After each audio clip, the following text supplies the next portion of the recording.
Ssentebe w'akakiiko k'ebyokulonda ka NRM Dr. Tanga Odi akangudde ku ddoboozi ery'abanene mu kibiina abalowooza nti basobola okutiisatiisa akakiiko k'ebyokulonda okubalangirira ng'ate baawangulwa mu Kamyufu. Bino okubaawo kidiridde omubaka Theodore Ssekikubo ow'Eremiyaga okugenda ku kitebe kya NRM okwemulugunya era asanze Dr. Tanga Odi ne komishona w'akakiiko kano William Kinobe bali mu lukuŋŋaana lwa bannamawulire era bw'atyo n'abalumiriza nga bwe bataamuyamba ng'obuwanguzi bwe bumunyagibwako. I'm a petitioner. I've requested for the dear we mwasinzira okulangirira lwashande we mwasinzira okulangirira lwashande ziruddawa. Yes. Dr. Tanga atabukidde Ssekikubo ne baminisita abaawangulwa bagamba nti bagenda batalaga emikutu gy'amawulire nga basiiga enzira akakiiko k'ebyokulonda n'abakakasa nti ne we banaakola batya abaawangulwa n'enkoona n'enywa. A minister who lost election in Namutumba has now gone wild. Social media, abusive. They have not sent you out of your home. Even when you lose election, the family has not disowned you. Go back to the family, go back to the church, go back to the mosque, kneel down and pray that God, what happened?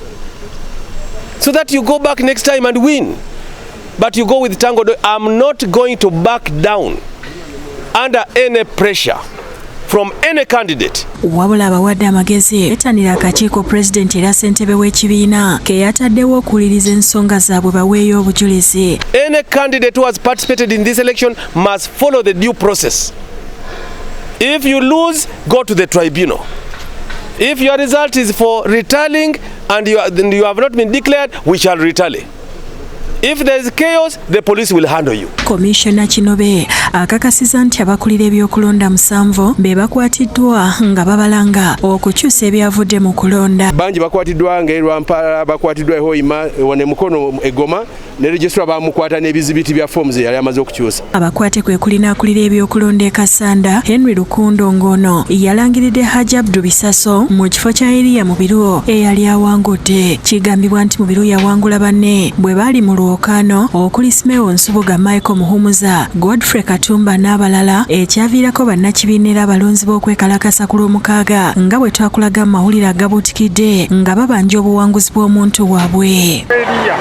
Twamuwa obululu bwaffe obutagambika naye ogenda okulangira nga balangirira mulala. Twagala kaadi yaffe bagituwe ya mulengo minkana. Abalala abalumiriza nti obuwanguzi bwabwe bwabbibwa kuliko Kevin Namutuwa eyeesimbawo ku kifo ky'omubaka omukyalo ow'e Buduuda okwosaako Shafik Kadandize eyeesimbawo mu Makindye East nga bano ebyaliwo mu kalulu babinyumya babiddiŋŋana.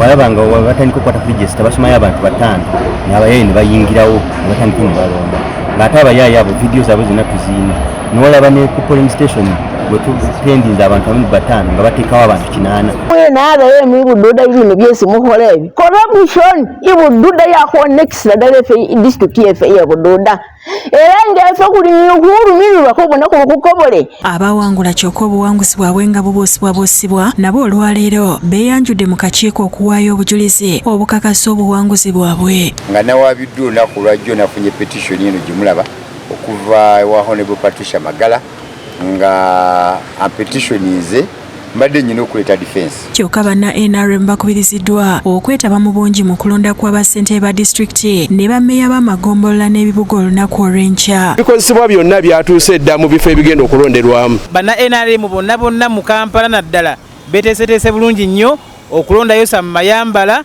aje agobe opposition mu kibuga. Naye bannakibuga bagambye nti 85% nga tetunnagenda mu kalulu erinnya lya Sendagiro liri ku top. Robina Nantale yakusakidde eggulire lino ku Bukedde TV.